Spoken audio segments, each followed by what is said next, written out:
السلام عليكم ورحمة الله وبركاته. اللهم صل وسلم وبارك على سيدنا محمد وعلى آله وصحبه وسلم.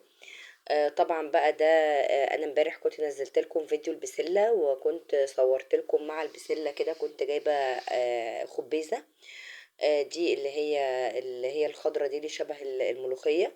وكنت طبعا قلت لكم ان انا هنزلها لكم فيديو تاني لوحدها، عشان كده بدأت بنفس بداية الفيديو، لان ما كنتش عامله لها بداية خاصة يعني. هنا زي ما انتوا شايفين ده بيبقى شكلها كده، اللي انا وريته لكم في الاول. هي بتبقى شبه الوردة.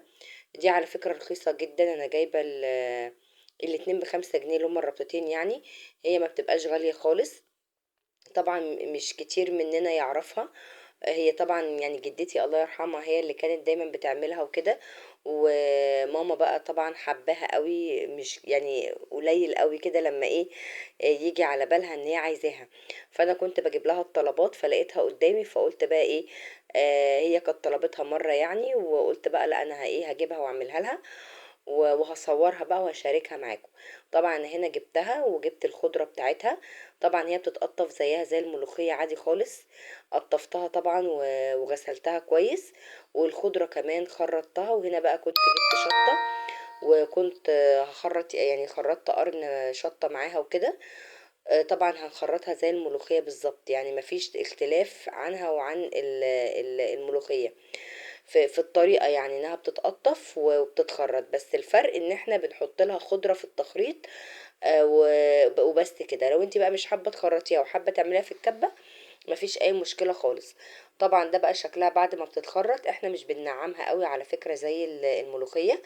يعني احنا بس نخليها تتكسر كده وتبقى ايه قطع صغيرة.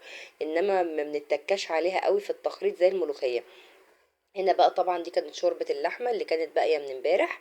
هجيب فيها حوالي ربع كوباية من الرز، او اقل كمان من ربع كوباية. يعني حبة صغيرين خالص كده، وممكن تستبدليها بفريك. هبدأ طبعا ان انا هحطها في قلب الشوربة، وهسيبها ايه تغلي غلوة واحدة، لان انتوا عارفين ان الرز بياخد سوا شوية عنها. هي ما بتاخدش سوا خالص يعني.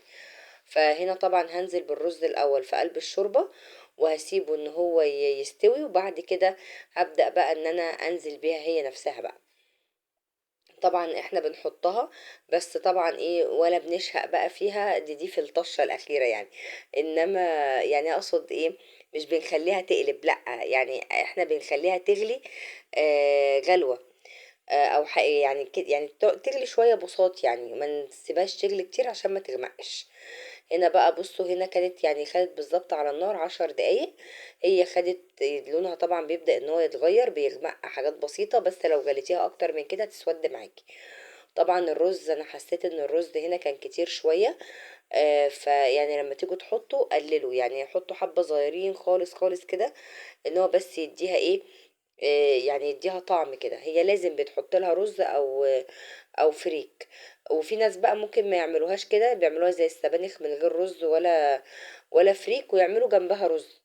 دي انا شفت ناس بصراحة بيعملوا كده، بس انا بحب احط لها ايه الرز او الفريك يعني. هنا بقى كنت طفيت عليها البوتاجاز، وهجيب بقى التوم. هبدأ بقى ان انا ده توم انا دقاه عليه كزبرة ناشفة. هبدأ بقى طبعا ان انا احمره، ياخد بس كده تحميرة كده، فتحة كده، او ياخد لون ذهبي. وبعد كده بقى هنحطه بقى عليها. مش لازم بقى طبعا نشهق، دي زي ما قلت لكم دي مش بنشهق لها زي الملوخية بالظبط، ولو ان انا ولا بشهق للملوخية ولا لدي كمان يعني.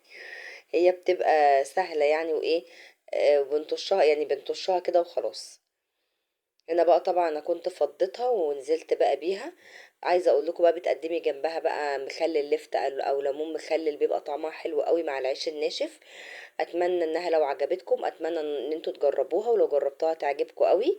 واتمنى الفيديو لو عجبكم تشتركوا في القناه وتفعلوا الجرس عشان يوصل لكم كل جديد. ودي بقى كانت وصفه النهارده، سهله وبسيطه واقتصاديه. وعايزه اقول لكم ليها فوائد حلوه قوي وهتعجبكم ان شاء الله.